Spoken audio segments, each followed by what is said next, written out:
أعوذ بالله من الشيطان الرجيم. بسم الله الرحمن الرحيم. الحمد لله رب العالمين. صلى الله على سيدنا ومولانا القاسم المصطفى محمد. اللهم صل على محمد وعلى آله الطيبين الطاهرين وأصحابه المنتجبين سيما بقية الله في الأرض.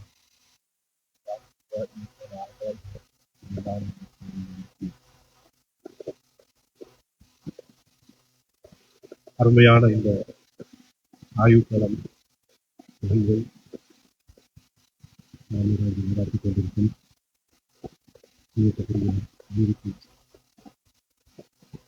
மார்க்க அறிஞரும் ஆசிரியர் ஜமாலி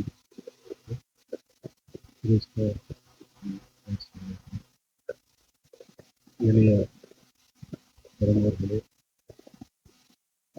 அனைவருக்கும் அஸ்ஸலாமு அலைக்கும். ஆரம்பத்தில் புனித மஸ்ஜிதுல் அக்ஸா காசாவுக்காக உயிர்நீத்த அனைத்து சுகதாக்களுக்கும் அதியாட்சியின் மூலமாக சூரத்தை ஃபாத்திஹையை உருவாக்கியது இந்த ஆரம்பிக்கிறேன். أعوذ بالله من الشيطان الرجيم. بسم الله الرحمن الرحيم. الحمد لله رب العالمين. إياك نعبد وإياك نستعين. اهدنا الصراط المستقيم صراط الذين أنعمت عليهم اللهم صل على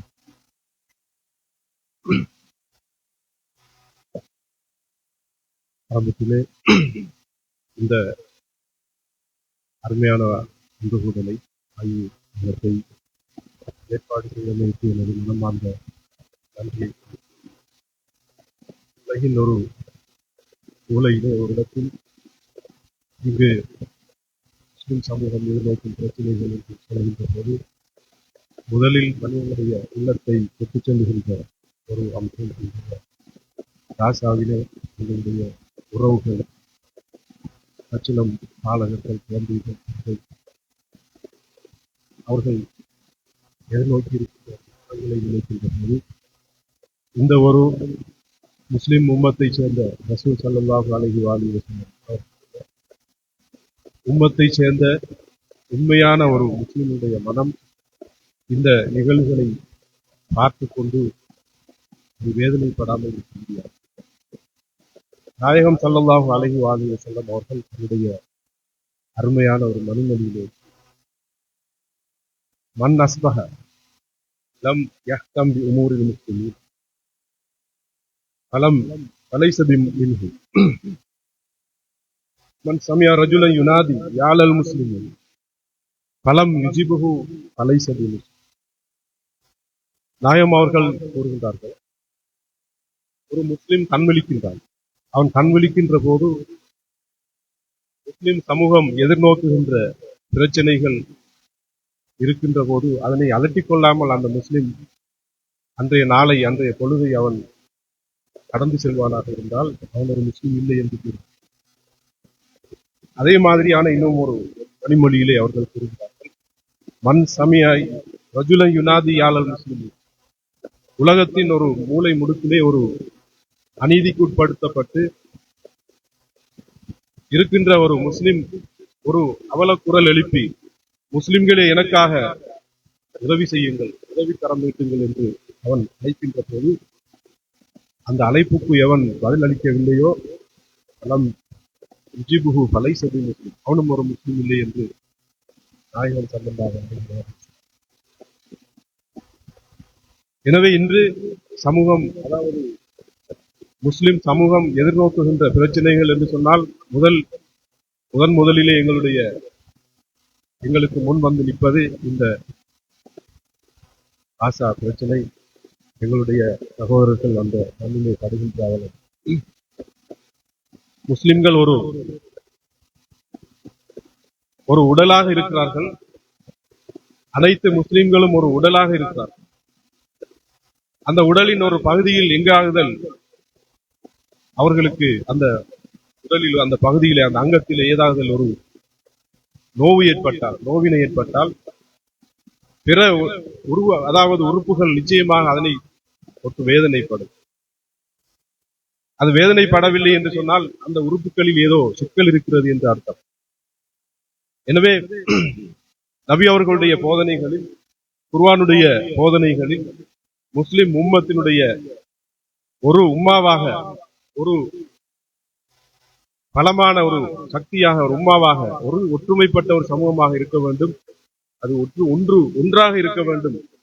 உம்மத்தன் வாஹிதா என்று சொல்லுகின்ற அடிப்படையில் அது ஒரு உம்மத்தாக இருக்க வேண்டும் என்று சொல்லுகின்ற போது, இந்த உம்மத் அவர்களை எதிர்நோக்கி இருக்கின்ற பிரச்சனைகள் தொடர்பிலே நிச்சயம் கரிசனை கவனம் செலுத்த வேண்டிய ஒரு தேவைப்பாடு. அதனால் இப்படியான ஒரு அரங்கு நிச்சயமாக அந்த தோரணையிலே, அந்த எங்களுடைய சகோதரர்கள் எதிர்நோக்கி இருக்கின்ற அந்த பிரச்சனைகளை நாங்களும் ஒரு கணம், ஒரு நேரத்தை ஒதுக்கி கொஞ்சம் அவர்களுடைய அந்த அவலங்களில் நாங்களும் ஒரு அனுதாபத்தை தெரிவித்து அவர்களை பற்றி பேசிக்கொள்வது என்பதும் நிச்சயமாக அந்த உம்மத்தோடு நாங்களும் ஒன்றாயிருக்கிறோம் என்பதை நாங்கள் அறிவித்துக் கொள்ள முடியும். கண்ணியத்துக்குரிய சகோதரர்களே, இங்கு இந்த ஆய்வரங்கத்திலே முஸ்லிம் உம்மத்தை எதிர்நோக்கி இருக்கின்ற பிரச்சனைகள் என்ன என்பதும் அது தொடர்பான தீர்வுகள் என்ன என்பதும் ஒரு பிரதான தலைப்பாக இருக்கிறது.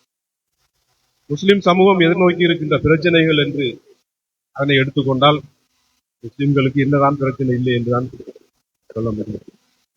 முஸ்லிம்களுடைய பிரச்சனைகளை எண்ணி முடிக்க முடியாத அளவுக்கு முஸ்லிம் சமூகம் பிரச்சனைகளை கொண்டிருக்கிறது. ஏதோ ஒரு சில விடயங்களை நாங்கள் என்னென்ன பிரச்சனைகளை எங்களுடைய சமூகம் எதிர்நோக்கி இருக்கிறது என்பதை ஒரு கணம் எல்லோரும் நாங்கள் தெரிந்து வைத்திருக்கின்றோம். இருந்தும் ஒரு கணம் ஞாபகப்படுத்திக் கொள்வதற்காக சில பிரச்சனைகளை இங்கு நான் உங்களோடு பகிர்ந்து கொள்ள வேண்டும். முஸ்லிம்கள் எதிர்நோக்கி இருக்கின்ற மிக முக்கியமான பிரச்சனைகள் அவர்களிடத்திலே ஒற்றுமை இல்லாத ஒரு நிலை. இன்று பல மதுஹபுகளாக இன, மொழி, தேசம் என்று பிரிந்து அவர்களுக்கு மத்தியில் காணப்படுகின்ற அந்த வேறுபாடுகள் அதுவே ஒரு பெரிய ஒரு பிரசவ பிரச்சனை போன்ற ஒரு பிரச்சனையாக இருக்கின்றது. சிந்தனை பள்ளிகளுக்கு இடையிலான முரண்பாடுகள் இது இன்று முஸ்லிம் சமூகத்தை கூறு கூறாக பிரித்து வைத்திருக்கின்றது. உம்மத் என்ற அந்த ஒருமைப்பாடு இன்று இல்லாமலாகி சிறிய சிறிய துண்டுகளாக, சிறு சிறு சமூகங்களாக பிரிக்கப்பட்டு சின்னாபின்னப்பட்டு இன்று, அதே நேரத்தில் எங்களுடைய முஸ்லிம் சமூகம் பல வகையான வளங்களையும் பல வகையான அவர்களுடைய நாடுகளில், அவர்களுடைய நிலங்களில், பிரதேசங்களில் பல வகையான வளங்களை கொண்டிருந்த போது இன்று முஸ்லிம் சமூகம் எதிர்நோக்கி இருக்கின்ற பல வகையான பொருளாதார பிரச்சனைகள், சமூக ரீதியான பிரச்சனைகள், வறுமை போன்ற பிரச்சனைகள் எல்லாம் இன்று முஸ்லிம் சமூகத்தை ஆட்சிப்படை. கல்வி மற்றும் அறிவியல் ரீதியான விடயத்தை கூட எடுத்துக்கொண்டால் பல நாடுகளை நாங்கள் பார்க்கின்றோம். அவர்கள் அந்த அறிவு ரீதியான, கல்வி ரீதியான அந்த எந்த விதமான இதுவும் அவர்களுக்கு இல்லாமல் அவர்கள் ஒதுக்கப்பட்டு மிகவும் பின்தள்ளப்பட்டு காணப்படுகின்ற நிலையை நாங்கள் அரசியல் ரீதியாகவும் அவர்கள் பிரிந்து காணப்படுகின்றார்கள். சில இஸ்லாமிய நாடுகளில் உருவாக்கப்பட்டிருக்கின்ற உள்நாட்டு போர்கள், அதன் மூலமாக அந்த சமூகங்கள் எதிர்நோக்கி இருக்கின்ற பிரச்சனைகள், வெளிநாட்டு தலையீடுகள் காரணமாக, புவியியல் அரசியல் ரீதியான அழுத்தங்கள் காரணமாக அந்த சமூகங்கள் பிரிந்திருப்பது என்பது இந்த முஸ்லிம் உம்மத் எதிர்நோக்கி இருக்கின்ற பிரச்சனைகளாக நாங்கள் குறிப்பிட முடியும். அதே போன்று முஸ்லிம் சமூகத்திலே இளைஞர்களை, பெண்களை அச்சுறுத்தி கொண்டிருக்கின்ற போதைப் பொருள், இன்னும் அந்நிய கலாச்சார தாக்குதல்கள், பிற மேற்கத்திய கலாச்சார ஊடுருவல்கள், இப்படியான பிரச்சனைகள் மூலமாகவும் எங்களுடைய சமூகம் பின்னப்பட்டு காணப்படும். அதே நேரத்தில் இந்த சமூகத்துக்கு எதிராக மேற்கு நாடுகள், மேற்கு ஊடகங்கள் மேற்கொண்டு வருகின்ற இஸ்லாமோபியா என்று சொல்லுகின்ற இஸ்லாத்துக்கு எதிரான அந்த பிரச்சாரங்களை எல்லாம் நாங்கள் பார்க்கின்ற போது இன்னும் இந்த சமூகம் சின்னாபின்னப்பட்டு பெருமையாக்கப்பட்டு கொண்டிருக்கின்ற ஒரு அவல நிலையில், அதே நேரத்தில் மார்க்க ரீதியான அறிவு எங்களுடைய சமூகத்துக்கு மத்தியிலே ஒரு மட்டத்திலே இருப்பதன் காரணமாக சில எல்லைகளை தாண்டி செல்ல முடியாத அளவுக்கு ஒரு குறுகிய வட்டத்துக்குள் இருப்பதன் மூலமாகவும் சமூகங்களை கூறு போட்டு பிரித்து சிலர்களை சமூகத்தில் இருந்து இஸ்லாமிய அந்த ஒற்றுமை, அந்த உம்மத் என்ற வட்டத்துக்குள் இருந்து வெளியில் தள்ளிவிடுகின்ற துர்ப்பாக்கிய நிலை கூட இந்த சமூகத்தில் இருப்பதை நாங்கள் பார்க்கிறோம். இவ்வாறாக ஏகப்பட்ட பிரச்சனைகள் எங்களுடைய சமூகத்துக்குள், எங்களுடைய உம்மத்துக்கு இருக்கிறது. இந்த பிரச்சனைகளுக்கெல்லாம் தீர்வு என்ன என்ற அடிப்படையில் நாங்கள் ஒரு சில விடயங்களை தெரிந்து கொள்வது நல்லம் என்று நினைக்கிறேன். இந்த பிரச்சனைகளுக்கெல்லாம் தீர்வு என்னவென்று சொன்னால், பலர்கள் பல விதமாக இந்த தீர்வை முன்வைக்கலாம். ஆனால் இன்று இந்த இஸ்லாமிய உம்மத் எதிர்நோக்கி இருக்கின்ற மூல பிரச்சனையான காசா, அதே போன்று பலஸ்தீன், இஸ்லாமிய உம்மத் எதிர்நோக்கி இருக்கின்ற அந்த பிரச்சனைகள் தொடர்பிலே பார்க்கின்ற போது இவைகளுக்கு முன்னிலையிலே காத்திரமாக, உறுதியாக ஒரு சரியான ஒரு இஸ்லாமிய தலைமைத்துவத்தை கொண்டு உறுதியாக நிலைக்கு நின்று இந்த சவால்களுக்கு எதிராக முகம் கொடுக்கக்கூடிய ஒரு தலைமைத்துவம் தேவை என்பதுதான் இந்த சகல பிரச்சனைகளுக்கும் தீர்வாக அமையும். அந்த சரியான இஸ்லாமிய தலைமைத்துவம், அதனை நாங்கள் எங்கே கண்டுகொள்வது, எங்கே அதனை பெற்றுக்கொள்வது? கண்ணியத்துக்குரிய சகோதரர்களே, இந்த அமர்விலே நாங்கள் சில விடயங்களை, சில கட்டுப்பாடுகள், சில வரையறைகளை தாண்டி நாங்கள் பேச வேண்டியிருக்கிறோம். ஏனென்று சொன்னால், இன்று எமது இஸ்லாமிய நாடுகளில் இஸ்லாமிய ஆட்சியாளர்கள் அவர்கள் கடைபிடித்து வருகின்ற கொள்கை, கோட்பாடு, அவர்களுடைய அரசியல் சித்தாந்தங்கள், அவர்களுடைய அரசியல் முன்னெடுப்புகள் எல்லாம் இந்த முஸ்லிம் சமூகத்துக்கு ஏதுவாக அவர்களுடைய பிரச்சனைகளை தீர்ப்பதற்கு பங்களிப்பு செய்கின்றனவா என்ற ஒரு கேள்வி இருக்கு. உலகம் கண்கூடாக காணுகின்ற ஒரு நிலைதான் இந்த இஸ்லாமிய உலகில் ஏற்பட்டுக் கொண்டிருக்கின்ற இந்த பிரச்சனைகளுக்கு முன்னிலையிலே எங்களுடைய இஸ்லாமிய நாடுகள் மௌனம் காப்பதும், அந்த அடக்குமுறைகள், அக்கிரமங்களுக்கு மத்தியிலே அவர்கள் மௌனமாக இருப்பதும், இந்த இஸ்லாம் எந்த வகையான இஸ்லாம், இது எந்த அளவுக்கு இந்த சமூகத்துக்கு பயன் தரக்கூடியதாக இருக்கிறது என்ற கேள்வி இருக்கிறது. இதனால் நாங்கள் இன்று இஸ்லாமிய உலகிலே இரு வகையான இஸ்லாத்தை நாங்கள் பார்க்கிறோம். அந்த இரு வகையான இஸ்லாம், ஒன்று பனி உமையாக்களால் அறிமுகப்படுத்தப்பட்ட ஒரு இஸ்லாம் இருக்கு. பனி உமையா சண்டாளர்கள் உருவாக்கிய, அறிமுகப்படுத்திய ஒரு இஸ்லாம் இருக்கிறது. அந்த இஸ்லாம் இன்று சாதாரணமாக அரபு நாடுகளில் அந்த இஸ்லாம் தான் இன்று நடைமுறையில். இந்த இஸ்லாத்துக்கு அநீதி என்று வருகின்ற போது, அக்கிரம் என்று வருகின்ற போது, அதற்கு முன்னிலையிலே அது எந்த விதமான எதிர்வினையும் அது காட்டாது. பனி உமையாக்களுடைய ஆட்சியை நாங்கள் ஆரம்ப காலத்தில் இருந்து வரலாறுகளை படித்து பார்க்கின்ற போது, அந்த முஸ்லிம் சமூகத்துக்கு மத்தியிலே ஆட்சி, அதிகாரம் என்ற அந்த அதாவது அந்த ஆசையிலே மிதந்த ஆட்சியாளர்கள் தான் அவர்கள். அதனால் அதே ஆட்சியை அவர்கள் தங்களுடைய பிற்காலத்துக்கும் அதனை வாரிசு சொத்தாக விட்டு சென்றிருப்பதன் காரணமாக அந்த இஸ்லாம் இன்று இருக்கு. இன்று நாங்கள் பார்க்கின்ற இந்த இஸ்லாம் அதே இஸ்லாம் தான். பனி உமையாக்கள் அன்று இமாம் ஹுசைன் அவர்களுக்கு எதிராக யசீதியர்கள் செய்த அந்த அநீதிகளுக்கு முன்னிலையிலே அவர்கள் அந்த அநீதிகளுக்கு சோரம் போனது உடந்தையாக இருந்தது. அதற்கு முன்னிலையிலே அவர்கள் அந்த அநீதிகளை செய்வதிலே அவர்கள் பங்காளர்களாக இருந்தது என்ற அந்த வரலாற்றோடு அதுக்கு முற்பட்ட காலத்தில் இருந்து இந்த வரலாறு ஆரம்பித்தது. எனவே அவ்வாறு வருகின்ற அந்த வரலாறு தான் இன்று சமூகத்திலே நடைமுறையிலே இருக்கின்ற ஒரு இஸ்லாம். ஆனால் அதே நேரத்தில் அந்த அக்கிரமங்களுக்கு அநீதிகளுக்கு எதிராக ஒரு சமூகம் தங்களை தியாகம் செய்தது, தங்களை அந்த எதிரிகள் அதாவது அந்த அநீதிகளுக்கு முன்னிலையிலே தங்களை அர்ப்பணம் செய்தது. அது ரசூல் ஸல்லல்லாஹு அலைஹி வஸல்லம் அன்னவர்களுடைய பரிசுத்த அஹ்லுல் பைத்துகள், அவர்களுடைய குடும்பத்தினர் என்று நாங்கள் பார்க்கிறோம்.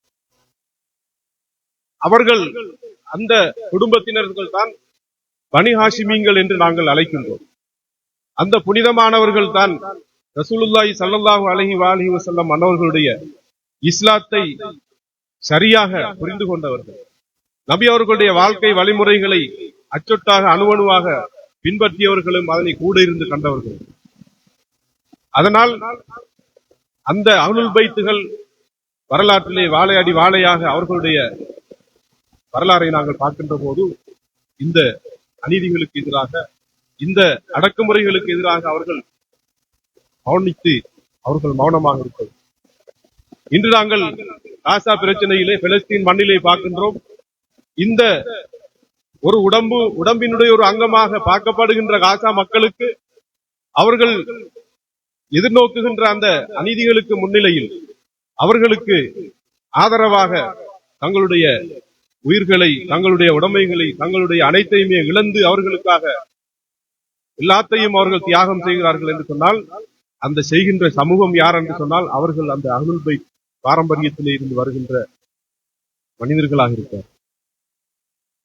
எனவே நாங்கள் இந்த போலியான இஸ்லாம் எது, ஹக்கான இஸ்லாம் எது என்பதை நாங்கள் இந்த ரெண்டு சமூகத்தையும் வைத்து பிரித்தறிய வேண்டிய ஒரு தருணத்திலே நாங்கள் இருந்து கொண்டிருக்கிறோம். ஏனென்றால் நாங்கள் இந்த சமூகத்துக்கு அநியாயம் செய்யப்படுகின்ற போது நாங்கள் அதற்கு உடந்தையாக இருக்க முடியாது, மௌனித்து இருக்க முடியாது. நாளை மறுமையிலே அந்த காசாவிலே உயிர் நீத்த ஒவ்வொரு குழந்தையினுடைய ஒவ்வொரு துளி ரத்தத்துக்கும் நானும் நீங்களும் பதில் சொல்ல கடமைப்பட்டிருக்கிறோம். முஸ்லிம் முழு உம்மத்தும் இதற்கு பதில் சொல்ல கடமைப்பட்டிருக்கிறோம். எனவேதான் இந்த ஒரு ரசூலுல்லாஹி ஸல்லல்லாஹு அலைஹி வஸல்லம் அன்னவர்களுடைய கண்மறைவுக்கு பின்னர் இந்த சமூகம் கைவிடப்பட்ட ஒரு சமூகமா, ஒரு தலைவர் இல்லாத, ஒரு தலைமத்துவம் நிர்ணயிக்கப்படாத ஒரு சமூகமா என்ற ஒரு கேள்வி இருக்கின்றது. முஸ்லிம் சமூகத்தில் சிலர்கள் சொல்கிறார்கள், நபி அவர்கள் வஃபாத்தானார்கள், அவர்கள் தனக்கு பின்னால் இந்த சமூகத்தை பற்றி அவர்கள் கவலைப்படவில்லை, யாரையும் கலீஃபாவாக, யாரையும் பிரதிநிதியாக, பொறுப்பாளராக நியமிக்கவில்லை, அவர்கள் கண்மறைந்து சென்றார்கள் என்று ஒரு சமூகம் சொல்லிக் கொண்டிருக்கிறது. ஆனால் இன்னும் ஒரு சமூகம் அவ்வாறு இல்லை. தனது வஃபாத்திற்கு பின்னர் இந்த சமூகம் ஒரு தலையில்லாத முண்டம் போல் இருக்கக்கூடாது, ஒரு தலைவர் இல்லாமல் இருக்கக்கூடாது. இந்த சமூகத்தினுடைய தலைவிதியை அவர்கள் சரியாக நிர்ணயித்து சரியாக அதனை மக்களுக்கு தெளிவுபடுத்தி விட்டு சென்றார்கள் என்று இன்னும் ஒரு சமூகம் நம்பிக்கொண்டிருக்கிறது.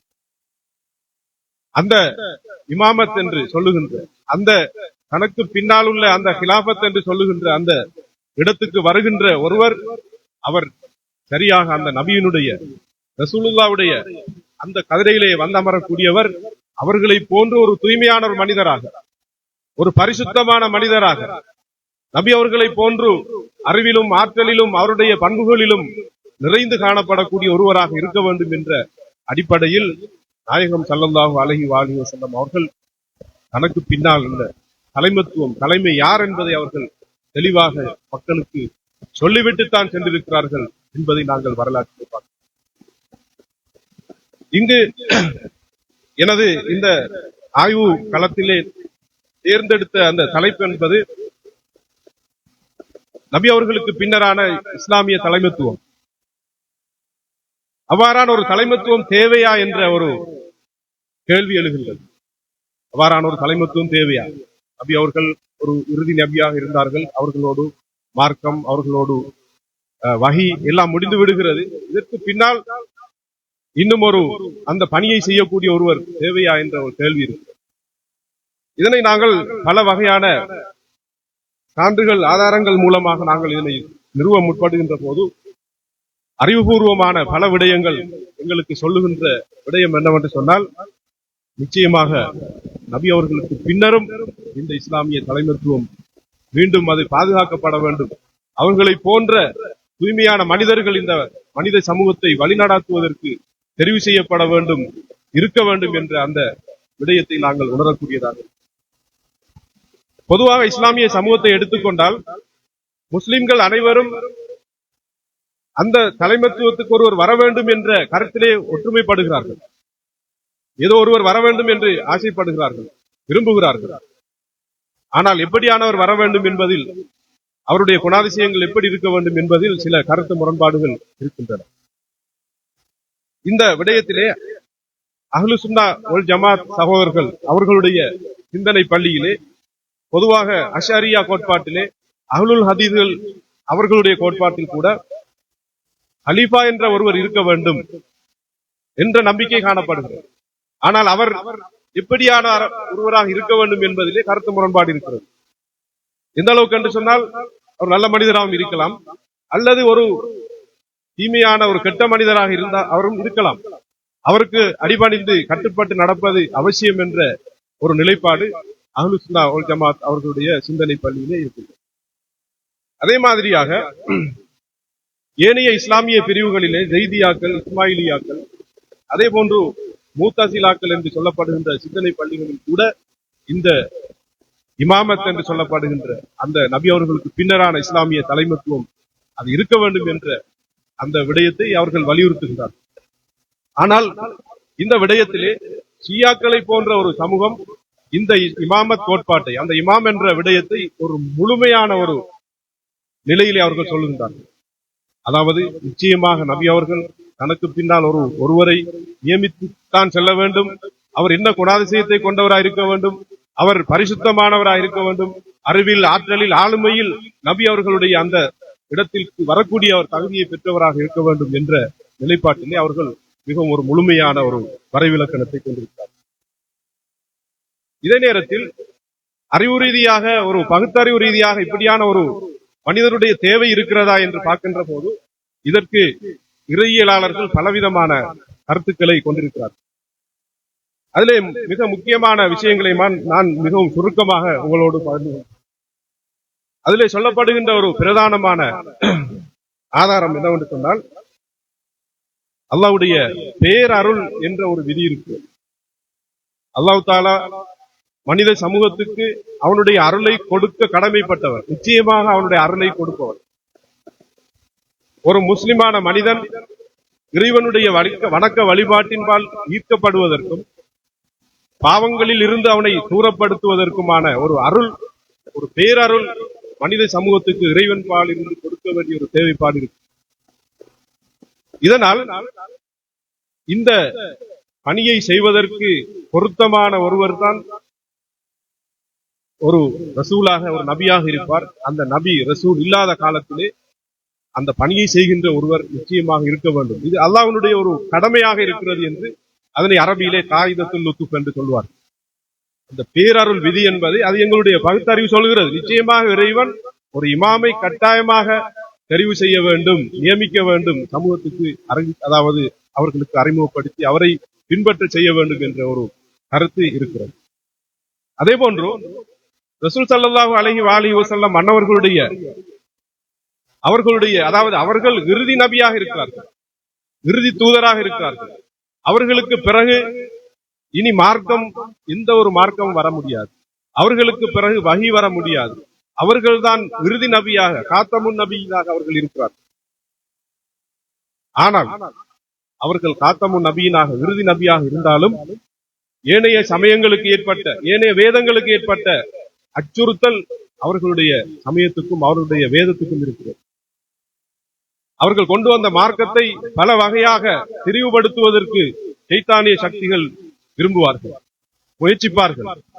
இன்று நாங்கள் எங்களுடைய சமூகத்திலே பல வகையான பிரிவுகள் இருப்பதற்கு அந்த அவர்கள் கொண்டு வந்த அந்த மார்க்கத்தை பிரிவுபடுத்தி பிளவுபடுத்தி அதனை வெவ்வேறு கூறுகளாக பிரித்துக் கொண்டு வாழ்கிறோம். இந்த மார்க்கத்தை மாசுபடாமல் பாதுகாக்க வேண்டிய ஒரு அந்த ஷரியத்தை பாதுகாக்க வேண்டிய ஒரு பொறுப்பு இறைவனுக்கு இருக்கிறது. நபி அவர்கள் சுமாராக 63 வருட காலம் வாழ்ந்தார்கள். இந்த 63 வருட காலத்திலே அவர்கள் 40 வயதிலே அவர்களுக்கு நபி பட்டம் கிடைக்கிறது. சுமாராக 23 வருடங்கள் தான் இந்த உலகத்திலே அவர்கள் தங்களுடைய அந்த மார்க்க பிரச்சாரங்கள் மார்க்க பணிகளை செய்தார். அந்த காலத்தில் சுமாராக 73 யுத்தங்களை அவர்கள் எதிர்நோக்கி இருக்கிறார். ஒவ்வொரு யுத்தமும் என்பது கிட்டத்தட்ட 1 வருடம் 6 மாதங்கள் 3 மாதங்கள் இப்படியாக நீண்ட காலங்களை எடுக்கக்கூடியதாக இருந்தது. இந்த காலப்பகுதியிலே அவர்கள் மீது இறக்கி வைக்கப்பட்ட அந்த மார்க்க பணி அவர்கள் செவ்வனே சிறப்பாக செய்து முடித்தார். ஆனால் அதனை அடுத்தடுத்து வருகின்ற காலங்களில் வருகின்ற சமூகங்களுக்கு அதனை சரியாக முறையாக திரிவுபடாமல் எடுத்துச் சொல்ல வேண்டிய கடமைப்பாடு இருக்கிறது. அந்த மார்க்கத்தை பாதுகாக்க வேண்டிய பொறுப்பு இருக்கிறது. அந்த அடிப்படையிலும் மனிதனுடைய அறிவு சொல்கிறது, நிச்சயமாக நபி அவர்களுக்கு பிறகும் அந்த பொறுப்பை செய்யக்கூடிய மனிதர்கள் வர வேண்டும் என்ற ஒரு எதிர்பார்ப்பு இருக்கிறது. அதே நேரத்தில் சாதாரணமாக நாங்கள் எங்களுடைய சமூக கட்டமைப்பிலே நாங்கள் குடும்பமாக சிறிய ஒரு குடும்பமாக ஒரு பாடசாலையாக ஒரு நிறுவனமாக நாங்கள் வாழ்கிறோம். அந்த ஒவ்வொரு இடத்திலும் ஒரு தலைவர் இல்லாமல் ஒரு வாழ்க்கை இருக்காது, ஒரு கட்டமைப்பு இருக்காது.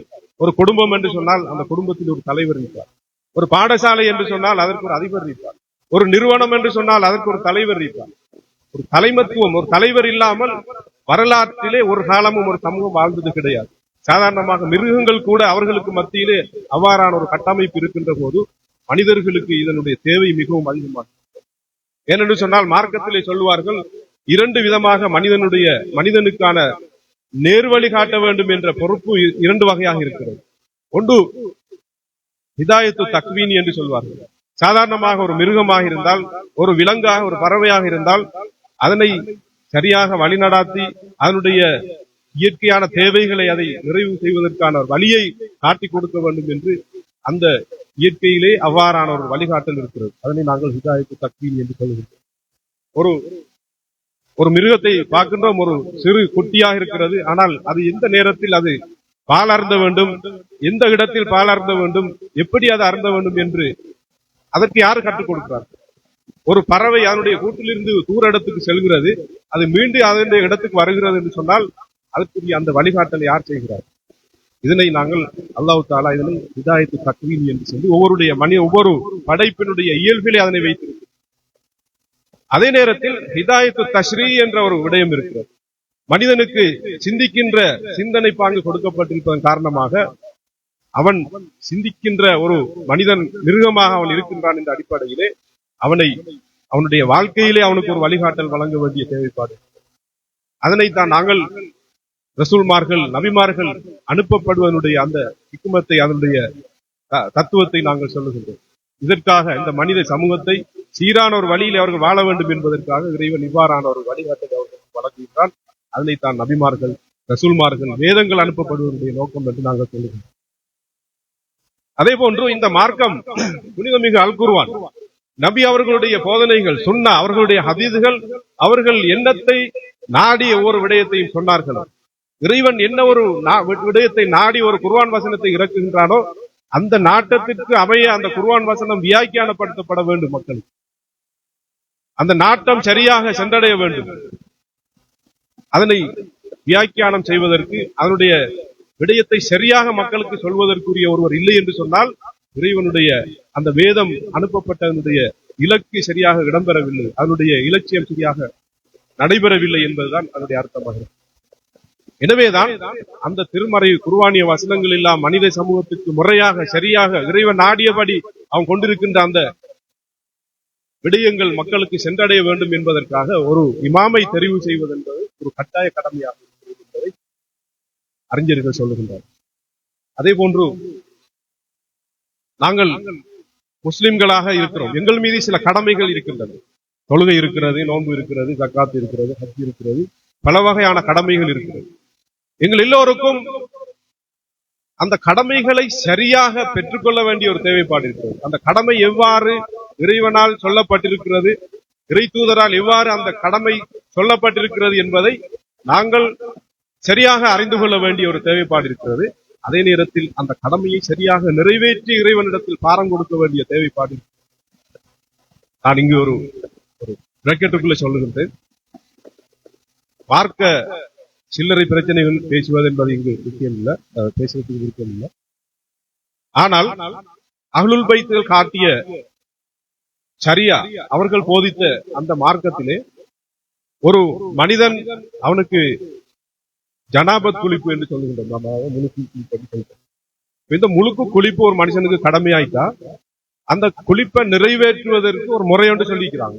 அதாவது அஹ்லுல் பைத், அஹ்லுல் பைத் என்றால் ரசூலுல்லாஹ்வுடைய குடும்பத்தினர்கள் அவர்கள் எவ்வாறு அந்த குளிப்பை நிறைவேற்றினார்கள் என்பதை கண்டு அவர்களுடைய போதனைகளை செவிமடுத்த அஹ்லுல் பைத் போதித்திருக்கிறார். அந்த குளிப்பு முறை எவ்வாறு இருக்கிறது என்றால், குளிப்புக்குரிய நியத்தை வச்சுட்டு தலையை கழுவுறது, கழுத்தை கழுவுறது, அதுக்கு பிறகு வலது பக்கத்தை கழுவுறது, அதற்கு பிறகு இடது பக்கத்தை கழுவுறது ஒரு முறை என்று சொல்லப்பட்டது. இது ஒரு ஒரு முக்கியமான ஒரு பிரச்சனை. அதாவது ஜனாபத் குளிப்பு என்பது அதை சரியா நிறைவேற்றவில்லை என்று சொன்னால் மக்கிய அமல்கள் எல்லாம் அவுட். நாங்கள் அதோட போய் தொழுதால் அதோட போயிட்டு நாங்க வேறு எந்த அமலை செஞ்சாலும் ஒரு குளிப்பு சரியாக நிறைவேறவில்லை என்று சொன்னால் அதற்கு பின்னால் நாங்க செய்கிற அமல்கள் எல்லாம் அவுட். எப்படி அமையும் தெரியாது. இதை ஏன் நான் சொல்றேன் என்று சொன்னால், உண்மையாக நபி அவர்களுடைய போதனை எவ்வாறு அமைந்திருந்தது, எவ்வாறு அதனை மக்கள் எடுத்துக்கொள்கிறார்கள், அந்த எடுத்துக்கொள்ளுகின்ற விதத்திலே அதனை செய்வதென்பது, அதனை சரியாக செய்து முறையாக இறைவனிடத்தில் பாரம் கொடுப்பது. அதனை அரபியிலே சொல்வார்கள் இஸ்திகாலுல் யகீனி ஃபராகுல் யகீன் அல்லது பராஅத்து திம்மா என்று சொல்வார்கள். இப்ப நீங்க ஒரு ஹஜ்ஜுக்கு போறீங்கன்னு வச்சுக்கிட்டா, ஹஜ்ஜை நீங்க சரியா நிறைவேற்றிட்டீங்க, உங்களோட களத்திலிருந்து உங்களோட தலையிலிருந்து அது அந்த கடமை நீங்கிட்டு அல்ஹம்துலில்லாஹ் அந்த திருப்தியோடு நீங்க வரணும். இந்த எண்ணம் மக்கிய அமல்கள்ல நமக்கு இருக்குதா? மக்கிய நாங்க எங்க செய்யற இபாதத்தோடு இருக்குதா? இதுக்கு ஒருவர் தேவை எங்களுக்கு. அது யாரும் அதாவது சும்மா ஒரு சாதாரணமான ஆளாக இருக்க முடியாது. இன்று நாங்கள் ஏதோ ஒரு அரபு மதசபையில ஒரு 7-8 வருஷம் படிச்சுக்கிட்டு வந்தா, அல்லது ஏதோ அவர் இவர் அப்படி இப்படி என்று இந்த முக்தி அந்த முக்தி இந்த முக்தி சொன்னாலும் அதான் சரி வரும். முறையாக எங்களுக்கு அது கிடைக்கணும், அந்த வாழ்க்கை முறை சரியாக கிடைக்கணும். நாங்க அதை சரியாக செய்யறோமா, அதை நாங்க சரியாக செய்தோமா? இந்த மறுமையில யாரும் உலா தகுர் வாழ்ந்து மற்றவர்களுடைய சுமையை சுமக்க மாட்டோம், நம்மளுடைய சுமையை நாங்க தான் சுமக்க வேண்டும். எனவே சகோதரர்களே, நபி அவர்களுக்கு பின்னால ஒரு இமாம், ஒரு தலைவர், அதுவும் ஒரு நபியுடைய இடத்திலே அமரக்கூடிய ஒரு பரிசுத்தமான மனிதனுடைய தேவை இருக்கிறதா என்று கேட்கிற போது அது அறிவுபூர்வமாக எங்களுக்கு சொல்கிறது நிச்சயமாக இருக்க வேண்டும் என்று சொல்கிறது. இதனை தாண்டி நாங்கள் குர்ஆனுடைய போதனைகளில் நபி அவர்களுடைய வழிமுறைகளில் இதற்கு நம் சான்றுகள் இருக்கிறதா என்று பார்க்கின்ற போது புனிதமிகு அல் குர்ஆனிலே அல்லாஹ் தஆலா கூறுகின்றான், ஒவ்வொரு சமூகத்தாருக்கும் அவர்களை நேர்வழிப்படுத்துகின்ற ஒரு நேர்வழி காட்டி இருக்கிறார் என்று குர்ஆன் சொல்கிறது. குர்ஆன் சொல்லிக் கொண்டிருக்கிறது. சரி, இந்த காலத்துல எங்களை நேர்வழி காட்டுற அந்த இமாம் யார், அந்த நேர்வழி காட்டி யார்? இது நாங்க சிந்திக்க வேண்டிய ஒரு முக்கியமான. நபிகள் நாயகம் ஸல்லல்லாஹு அலைஹி வஸல்லம் அவர்கள் சொன்னார்கள், மன்மாத்த வலம் யாரிஃப் இமாம ஜமானிஹி மாத்த மீத்தத்தும் ஜாஹிலியா.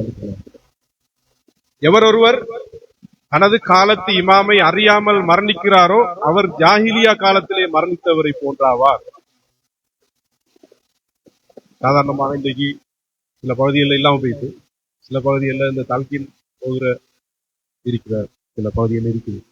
அந்த தல்கீன் சொல்லிக் கொடுக்குற நேரத்திலேயே கேட்பாங்க, மண் இமாமுக்க, உங்களோட இமாம் யார் என்று கேட்கப்படும் என்று சொல்லி கொடுப்பாங்க. கபூர்ல கேட்கிற கேள்வி, உங்களோட இமாம் யார்? அதுக்கு எங்கட உலமாக்கள் சொல்ற அது குர்ஆன். குர்ஆன் என்ற ஒரு கேள்வி ஆல்ரெடி இருக்குதா இல்ல, கிதாபுக்கு என்று இருக்குதா இல்ல, உங்களோட வேதம் என்ன என்று. சரி, வேதம் குர்ஆன் என்று சொல்லிட்டா இப்ப இமாம் யார் என்று கேட்கிறோம். அப்ப இமாம் யார்? அப்ப நாங்க அந்த இமாம தெரியாம நாங்க மரணிச்சா நாங்க எப்படி இருக்கிறோம், எப்படி மரணிக்கிறோம்? ஜாஹிலியா காலத்துல மரணிக்கிறோம். ஜாஹிலிய மரணத்தை நாங்க பெற்றுக்கொண்டு இந்த உலகத்தில் இருந்து செல்வது சரியா? அப்ப குர்ஆனுடைய போதனைகளில், நபி அவர்களுடைய போதனைகளில் மிக தெளிவாக சொல்லப்பட்டிருக்கிறது, தனக்கு பின்னால ஒரு இமாம் அல்லது ஒரு இமாம் இருக்க வேண்டும் ஒவ்வொரு காலத்திலும் என்ற விடயம் மிக தெளிவாக சொல்லப்படுகிறது. அதே நேரத்தில் நபி அவர்களுடைய அந்திம காலம் அல்லது அவர்கள் வாழ்ந்த அந்த அவர்களுடைய காலத்தை நாங்கள் ரசூல் ஸல்லல்லாஹு அலைஹி வஸல்லம் அவர்கள் மரணிக்கின்ற தருவாய் மதீனமா நகரத்திலே முனாஃபிக்கீங்களுடைய அட்டகாசம் நிறைந்த ஒரு காலமாக இருந்தது. நபி அவர்கள் மரணித்தால் அந்த தருணத்தை பார்த்து சமூகத்தை குழப்பி அடித்து அவர்களுடைய அந்த மதீனமா நகர அந்த இஸ்லாமிய ஆட்சியை இல்லாமலாக்குறதுக்கான ஒரு முஸ்தீபை எடுக்கிற அந்த பிரயத்தனத்தை எடுக்கிறதுல அவங்க சிந்தித்துக் கொண்டிருந்தார்கள், திட்டமிட்டுக் கொண்டிருந்தார்கள். அதே நேரம் நீங்கள் இஸ்லாமிய வரலாற்றை படித்து பார்க்கின்ற போது ரோம் பேரரசு இருந்தது. அந்த ரோம் பேரரசு நபி அவர்களை எப்போது அவர்கள் மரணிக்கிறார்கள் என்று காத்துக் கொண்டிருந்தது. அதற்காக ஒரு படையை தயார் செய்து அவர்கள் அதாவது அந்த எல்லை பகுதியில் கொண்டு வந்து குமித்திருந்தார்கள். நபி அவர்கள் மரணித்தால் ஒரே அடி அடித்து அந்த இஸ்லாத்தை, அந்த இஸ்லாமிய மக்களை, அந்த இஸ்லாமிய சாம்ராஜ்யத்தை இல்லாதொழிக்க வேண்டும். அதன் காரணமாக நபி அவர்கள் கடைசி தருவாயிலே ஸைத் இப்னு ஹாரிஸா என்று சொல்லக்கூடிய ஒரு சஹாபியுடைய தலைமையிலே ஒரு படையை, உஸாமத் இப்னு ஸைத் என்று சொல்லக்கூடிய ஒரு சஹாபியினுடைய தலைமையிலே ஒரு படையை தயார் செய்து அந்த ரோமிகளோடு போய் யுத்தம் செய்வதற்கு அனுப்பி வைத்தார்கள் என்று நாங்கள் வரலாற்று. அப்ப நபி அவர்கள் மரணிக்கின்ற காலப்பகுதி மிகவும் ஒரு முக்கியமான ஒரு அச்சுறுத்தல் நிறைந்த ஒரு காலப்பகுதியாக இருந்தது.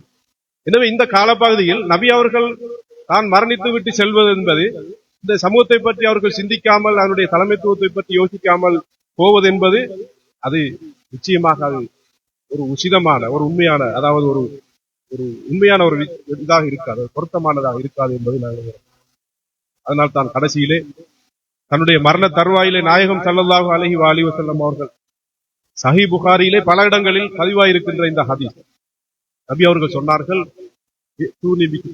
கலமின் உதவாத், எனக்கு ஒரு பேனாவும் ஒரு பேப்பரும் தாருங்கள், அக்துப் லக்கும் ஷைஅன் லன் தமில்லு பாதி, நாங்களுக்கு ஒரு விஷயத்தை எழுதி தாரன், அதுக்கு பின்னால நீங்க வழி தவற மாட்டீங்க. அப்ப நபி அவர்கள் மரண தருவாயில மரண படுக்கையில் இருக்கிறாங்க, அவங்களை சுற்றி பலர்களும் இருக்கிறாங்க, அவங்களுக்கு சஹாபாக்கள் போல. நபி அவர்கள் இந்த விடயத்தை சொல்கிறார்கள், எனக்கு ஒரு பேனாவும் ஒரு பேப்பரும் தாங்க, நான் எழுதித்தாரன், நீங்க வழி தவறாமல் இருக்கிறீங்க, தேவையானதை எழுதித்தார். அந்த நேரம் என்ன சொல்லப்படுது என்றால், நீங்க அதை கொடுக்க வேணாம், பேனா பேப்பர் என்ன செய்ய வேணாம், கொடுக்க வேணாம். இன்னர் ரஜுலலை யஹ்ஜுர் சொல்லப்படுறது, இவர் உலர்ந்து பேசுறாருன்னு சொல்லப்படுறது. நீங்க வரலாறு சஹீஹ் புகாரியில இருக்கிறார், தலைப்புல கூட தரப்பட்டிருந்துச்சு. கொடுக்காதங்க, அவர் உலர்ந்து பேசுறார். எங்களுக்கு குர்ஆன் மட்டும் போதும் என்று சொன்னாங்க. குர்ஆனிக்கு அது மட்டும் போதும், வேற ஒன்று எழுதி தரத்துக்கெல்லாம் கொடுக்க இந்த வேலை, வாங்க இந்த வேலை. அப்ப நபி அவர்களுக்கு கோபம் வந்துச்சு. மரண தருவாயில இப்படி ஒரு கேட்கிற நேரம் அதுக்கு அவங்க பதிலளிக்காம இப்படி முரண்படுறாங்க. சிலர்கள் சொல்றாங்க கொடுங்க எழுதி தரட்டும், சிலர்கள் சொல்றாங்க கொடுக்க வேணாம் என்று சர்ச்சை சண்டை உறக்குற போது நபி அவர்கள் சொன்னார்கள், கூமுவான், என்னை விட்டு எழுப்பி செல்லுங்க, ஓடுங்க வெட்டியாங்க, நாயம்பகிய தனாது இந்த என்னிடத்திலிருந்து நீங்க சண்டை பிடிச்சுக் கொள்வது சரியில்லை, எழுப்பிட்டு போங்க என்று சொன்னாங்க. அப்ப என்னத்தை எழுதி கொடுக்க போனாங்க நபி? கடைசி நேரத்தில் என்னத்தை எழுதி கொடுக்க போனாங்க? அப்ப அந்த சமூகத்தை பற்றி அவர்கள் கவலைப்படாமலா சென்றார்கள்? கவலைப்பட்டு சென்று. அப்ப இந்த விடயங்கள் எல்லாம் நாங்கள் பார்க்கின்ற போது நபி அவர்களுக்கு பின்னால் ஒரு சமூகம், அதாவது இந்த சமூகம் ஒரு தலைவர் இல்லாமல், ஒரு தலைமை இல்லாமல் இருக்க முடியாது என்பதை அவர்களுடைய வரலாற்று சான்றுகள் எங்களுக்கு சொல்லுகின்றன. இதே நேரத்தில் நாங்கள்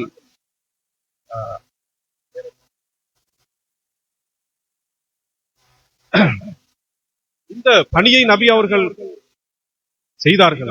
அதாவது அறிவு ரீதியாக ஒரு இமாமுடைய தேவை காணப்படுகின்றது, குர்ஆனுடைய மொழியிலே ஒரு இமாமுடைய தேவை சொல்லப்பட்டிருக்கிறது, நபி அவர்களுடைய போதனைகளிலே சொல்லப்பட்டிருக்கிறது. நபி அவர்கள் அதனை செய்தார்களா, தனது செயலால் செய்து காட்டிட்டு போனார்களா, எங்கேயாவது செஞ்சிருக்கிறார்களா, தன்னுடைய தலைவர் இவர்தான் என்று அறிமுகப்படுத்தி இருக்கிறார்களா என்ற விடயம் ஒரு பேசுகிறது. நிறைய பேர் கேட்பாங்க, அப்படி என்று சொன்னா ஒரு ஆளை தெரிவு செஞ்சுட்டு போனேன்னு சொன்னா ஏன் அன்றைக்கு சக்கீசாவோட எல்லாரும் கூடி அங்க ஒரு ஆளை தெரிவு செய்யணும் என்று விரும்பினாங்க? ஏன்னா அங்க ஒரு எலெக்ஷன் நடந்துச்சு, ஒரு ஆள் கூப்பிட்டு இன்னொரு ஆளை நீதான் கண்டிப்பான்னு சொன்னாங்க, அதுக்கு இன்னொரு வடிவத்தில் ஒரு கவுன்சில் 6 பேர் கொண்ட ஆட்களுக்கு கூடி ஒரு தெரிவு. அப்படி என்று ஒரு வகையாக அந்த தெரிவுகள் நடைபெற்றுச்சு. ஏன் இதெல்லாம் நடந்துச்சு?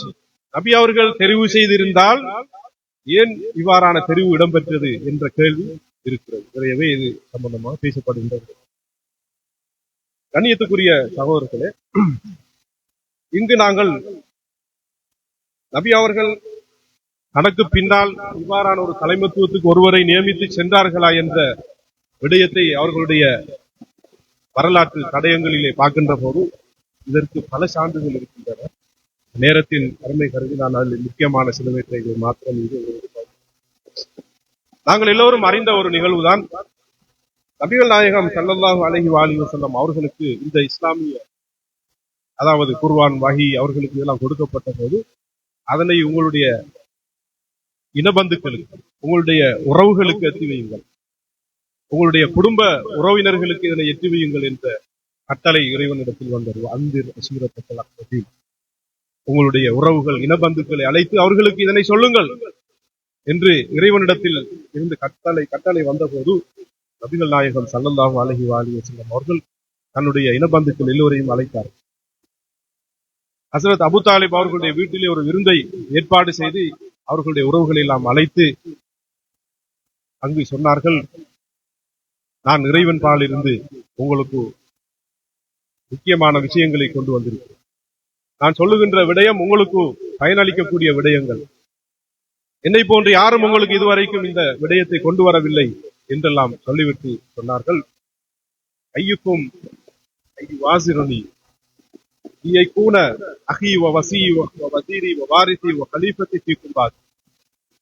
உங்களில் யார் எனக்கு இந்த பணியில் உதவி ஒத்தாசையாக இருந்து எனக்கு உதவி செய்கின்றார்களோ அவர் என்னுடைய சகோதரர், என்னுடைய வசி, என்னால் பரிந்துரைக்கப்படுகின்ற ஒருவர், எனது வசீரி, எனது அமைச்சர், எனது வாரிசு, என்னுடைய வாரிஸ், கலீஃபத்தி ஃபீக்கும், உங்களுக்கு மத்தியிலே என்னுடைய கலீஃபா அவர் என்று சொன்னார்கள்.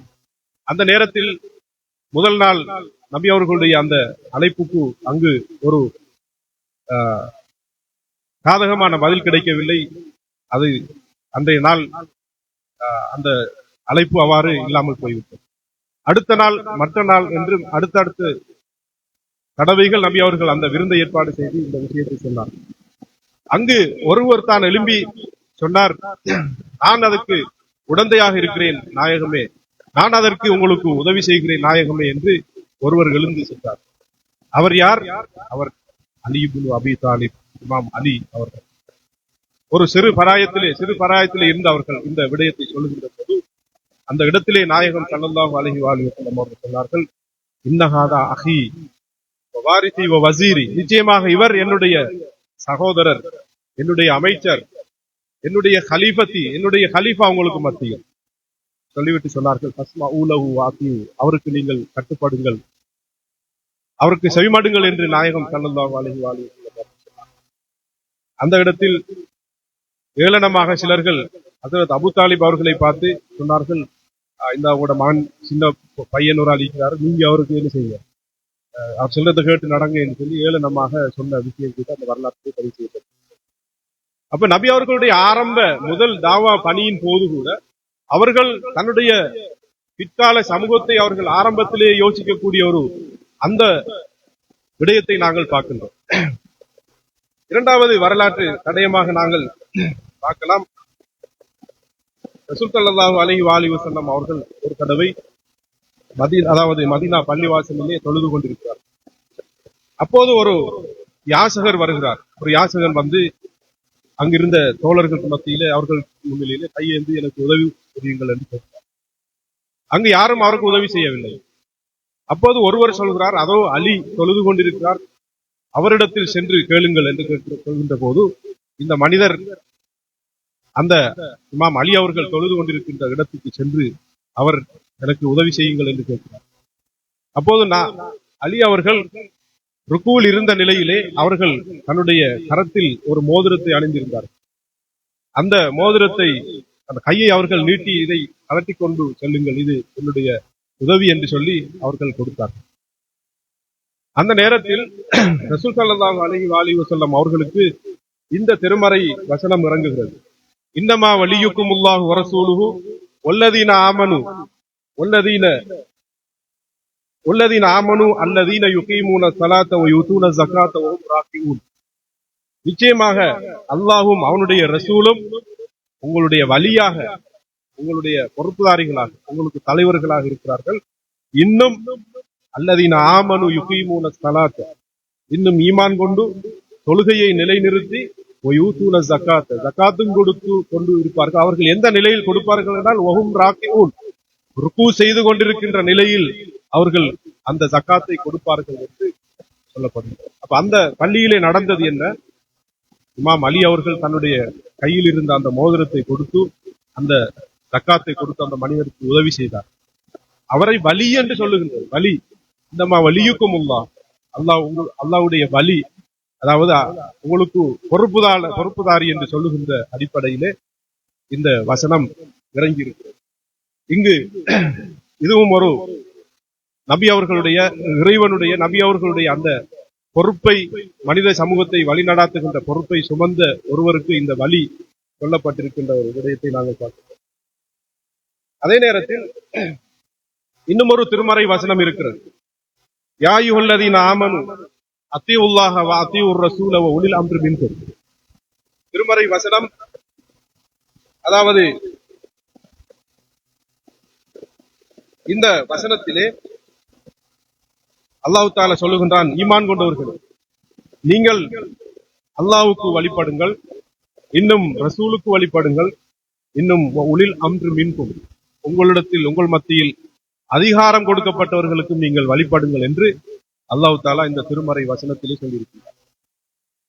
இங்கு அல்லாஹ்வை எல்லோருக்கும் தெரியும், அத்தீஉல்லாஹ், அல்லாஹ்வுக்கு வழிபட வேண்டும் என்பது, ரசூலுக்கு வழிபட வேண்டும் என்பதும் தெரியும். உலில் அம்ரி மின்கும் என்றால் யார்? உங்களுக்கு மத்தியிலே அதிகாரம் கொடுக்கப்பட்டவர்கள். இப்ப இந்த அதிகாரம் கொடுக்கப்பட்டவர்கள் யார் என்று சொல்லுகின்ற போது இங்கு 4 வகையான கருத்து சொல்லப்படுகின்றது. முதலாவது கருத்து என்னவென்று சொன்னால், அதாவது ஒவ்வொரு காலத்திலும் இருக்கின்ற ஆட்சியாளர்கள்,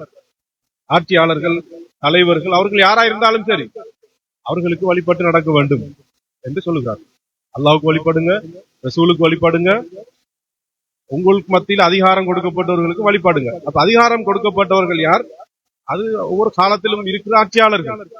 இன்றைக்கு பின் சல்மான் என்றால் அவர் உலுல் அம்ரி மின்கும், அவருக்கும் நீங்க வழிபாடுங்க.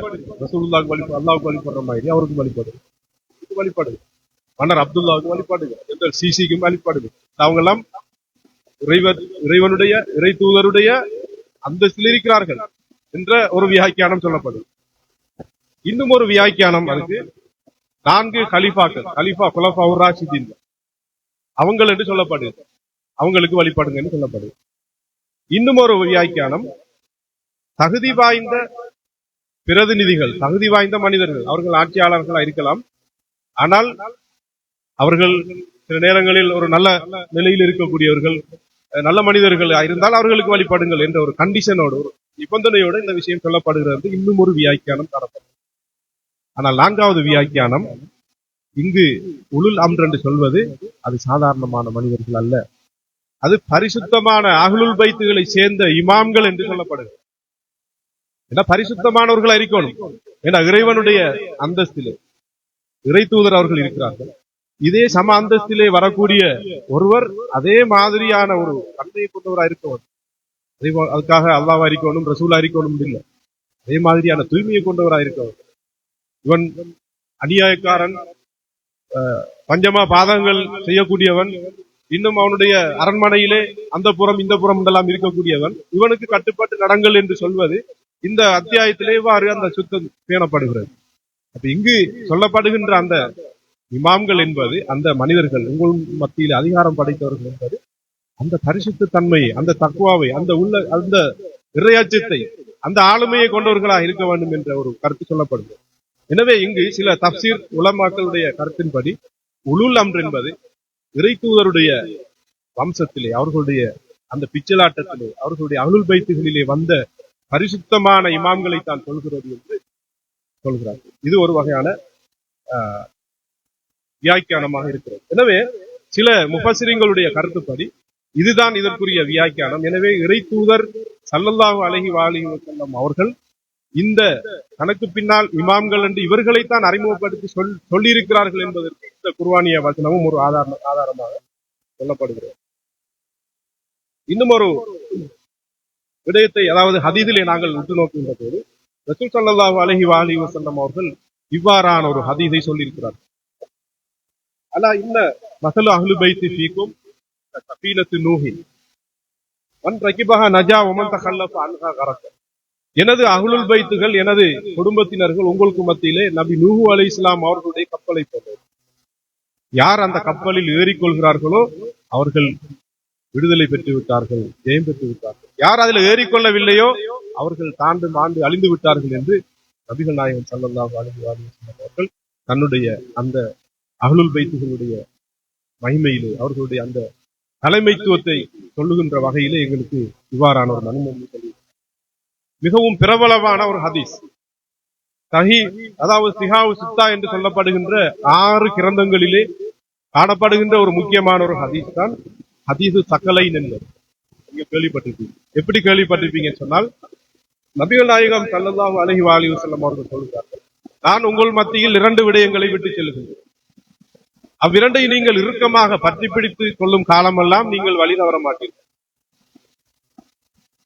அது என்ன என்று நபி அவர்கள் சொல்லுகின்ற போது, முதலாவது அல்லாஹ்வுடைய வேதம், அருள்மறை அல் குர்ஆன். அது மிகவும் பலமான கயிறு, அதை பற்றி பிடித்துக் கொள்ளுங்கள் என்று சொன்னார்கள். இரண்டாவது சொன்னார்கள், இத்ரத்தி அஹ்லு பைத், என்னுடைய குடும்பம் அஹ்லுல் பைத்துகள் என்று சொல்லியிருக்கிறார்.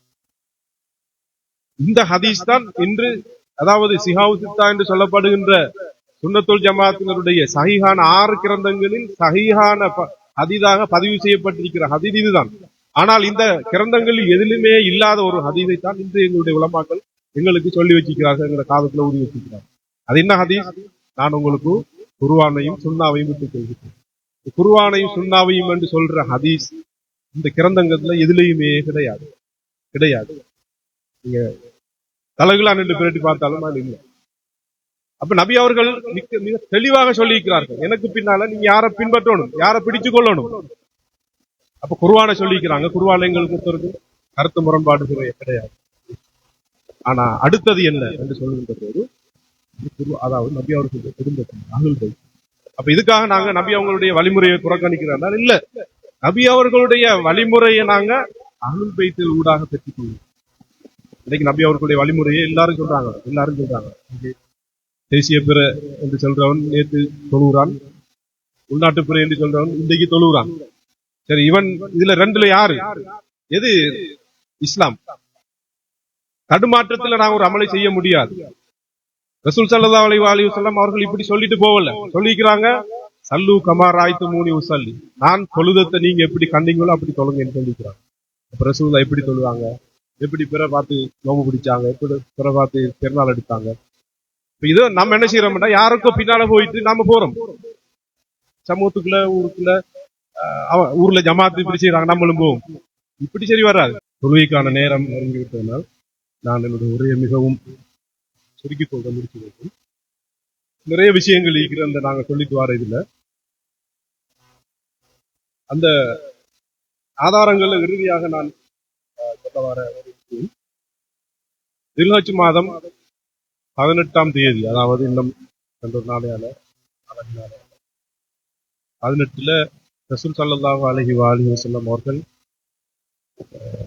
ஹிஜ்ரி 10ஆம் ஆண்டு தன்னுடைய இறுதி காலப்பகுதி, ஹஜ்ஜாஜிகள் எல்லாம் அந்த வருடம் ஹஜ்ஜிக்காக அழைக்கப்படுறாங்க. விசேட ஒரு அழைப்பு நபி அவர்கள் கொடுக்கிறார்கள். இந்த முறை அநேகமான ஹஜ்ஜாஜிகள் வந்து ஹஜ்ஜில கலந்து கொள்ள சொல்லி, குறிப்பாக பிராந்தியங்கள்ல, நாடுகள்ல இருக்கிற குலங்கள், கோத்திரங்கள் மற்றும் மற்ற இடங்கள்ல இருக்கிற அவங்களுடைய பிரதிநிதிகள் எல்லாம் கலந்து கொள்ளுமாறு ஒரு அழைப்பு விடுத்தார். அதற்கமைய அந்த வருடத்துல ஹஜ்ஜாஜிகள் கலந்து கொள்றாங்க. கலந்து கொண்டதன் பிற்பாடு நபிகள் நாயகம் ஸல்லல்லாஹு அலைஹி வஸல்லம் ஒரு அழைப்பை கொடுக்கிறாங்க. மக்காவுக்கும் மதீனாவுக்கும் இடைப்பட்ட ஒரு இடம், அந்த இடத்துக்கு பேரு கதீர் கும் என்று சொல்லக்கூடிய ஒரு இடம். அந்த கதீர் கும் என்பது ஒரு நாட்சந்தி, கிட்டத்தட்ட எல்லா நாடுகளுக்கும் பிரிந்து செல்லக்கூடிய ஒரு இடம். அந்த இடத்திலே சுமாராக 1,00,000க்கு மேற்பட்ட நபித்தோழர்கள், சஹாபாக்கள், மக்கள் எல்லாம் என்ன செய்யறாங்க, ஒன்று கூடுறாங்க. ஒன்று கூடினதன் பிறகு நபி அவர்கள் அந்த வேகா வெயில்ல அவங்களுக்கு வந்து ஒரு ஒரு உயர்ந்த ஒரு ஸ்டேஜ் மாதிரி ஒன்று அடிக்க சொல்லி சொல்றாங்க. அந்த இடத்துல நபி அவர்கள் ஒரு முக்கியமான ஒரு பேருரை உரை நிகழ்த்துறாங்க. அந்த பேருரை நிறைய கிதாபுகள்ல பதிவு செய்யப்பட்டிருக்கு. அந்த பேருரையில நபி அவர்கள் தனக்கு பின்னால இனி தன்னுடைய வஃபாத் நெருங்கிட்டு என்ற அறிகுறியை சொல்றாங்க. சொல்லிட்டு நான் உங்களுக்கு முக்கியமான விடயங்களை சொல்லணும், அதான் சொல்றேன். நீங்க எனக்கு பின்னால் நீங்க என்னத்தை பின்பற்றணும், என்னத்தை நீங்க நடைமுறையில கொண்டு வரணும் சொல்லிட்டு இருக்கிறாங்க.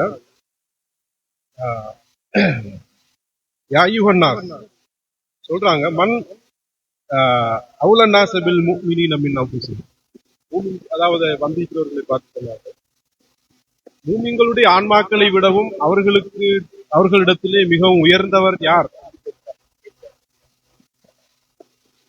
அதற்கு நபித்தோழர்கள் சொல்றாங்க, அல்லாவும் அல்லாவுடைய தூதரும் தான் அதை அறிவார்கள் என்று சொல்றாங்க. அப்போது அவர்கள், நான் உங்களுடைய ஆன்மாக்களை விட உங்களுக்கு மத்தியில நான் உயர்ந்தவன் அல்லவா இல்லையான்னு கேட்பார்கள். ஆம் நாயகமே என்று அவர்கள் சொல்லுகிறார்கள்.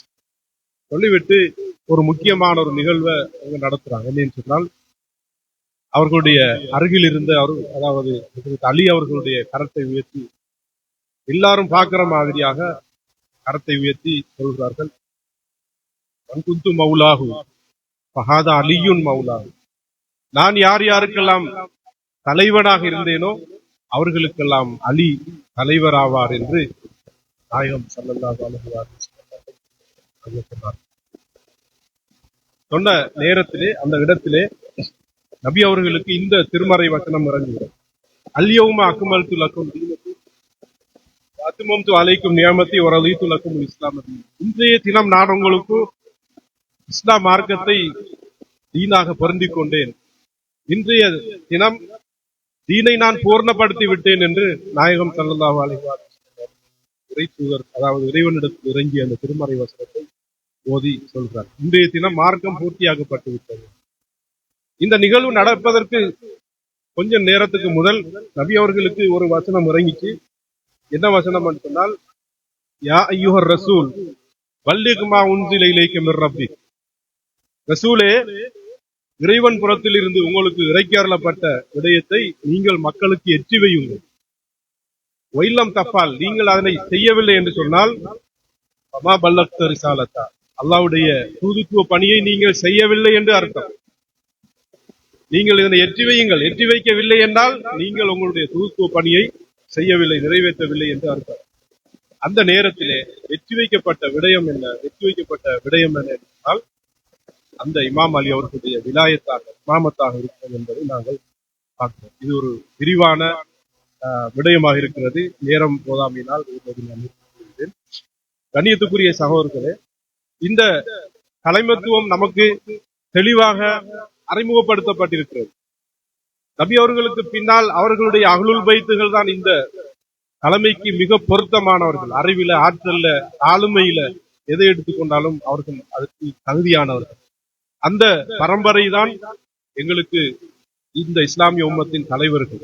எனவே நாங்கள் வரலாற்றில் நடந்த சில நிகழ்வுகள் காரணமாக நம்ம முஸ்லிம், அதாவது சமூகம், உம்மத்து அங்கிட்டும் இங்கிட்டுமாக பிரிந்து இருக்கிறோம். எனவே இந்த நேரத்திலே நாங்கள் அந்த சரியான தலைமைத்துவத்தை அடையாளம் கண்டு அதற்கு பின்னால் நாங்கள் செல்ல வேண்டிய தேவைப்பாடு இருக்கிறது. எனவே இந்த சர்வதேச ரீதியிலே முஸ்லிம் உம்மா எதிர்நோக்கும் இந்த பிரச்சனைக்கு மூல தீர்வாக இருப்பது இந்த இஸ்லாமிய தலைமைத்துவத்தை முஸ்லிம்கள் சரியாக பற்றி பிடித்துக் கொள்வதும், அதனை அறிந்து தெரிந்து அதற்கு பின்னால் செல்வதும் தான் ஒரே ஒரு தீர்வாக இருக்குமே தவிர வேறு வழி இல்லை. அதனை நாங்கள் இன்று கண்கூடா பார்க்கிறோம். இன்று அந்த எல்லாம் இருக்குது, எல்லா அரபு நாடுகள்கிட்ட எல்லாம் இருக்குது. ஆனா ஒன்றே ஒன்று மட்டும் இல்லை, இந்த இஸ்லாமிய தலைமை. ஈரான் இஸ்லாமிய குடியரசின் ஆன்மீக தலைவரை அதற்காகத்தான் கொலை செய்தது. இன்றும் அந்த சையத் முஜ்தபா காமனை என்று சொல்லுகின்ற அந்த ஆன்மீக தலைவர் அவருக்கும் பயப்படுகின்றார்கள்.